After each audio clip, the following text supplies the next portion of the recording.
বিসমিল্লাহির রহমানির রহিম। সুপ্রিয় দর্শক, এই মুহূর্তে আমরা একটা সাক্ষাৎ নেব হবিগঞ্জ জেলা দলের দলীয় গোলকিপার শেখ শুভ, যিনি আজকে সিলেট জেলা দলের সাথে খেলেছেন এবং সিলেট জেলা দলের সাথে 1-0 গোলে তারা হেরেছেন।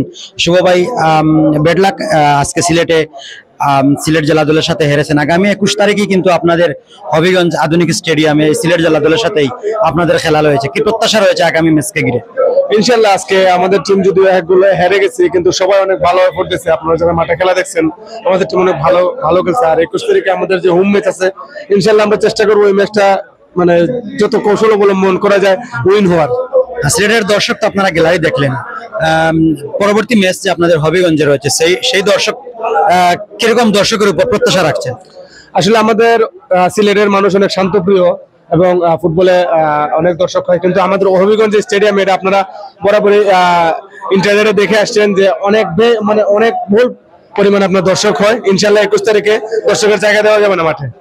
আপনার কাছ থেকে আপনার দল কি প্রত্যাশা রাখতে পারে? ইনশাল্লাহ আমি যতটুকু পারছি আমার পক্ষ থেকে হবিগঞ্জ জেলাকে দেওয়ার চেষ্টা করছি। ইনশাল্লাহ আগামী ম্যাচে তার চেয়ে ভালো খেলার চেষ্টা করবো ইনশাল্লাহ। ধন্যবাদ। ধন্যবাদ আপনাকে। আসসালামু আলাইকুম।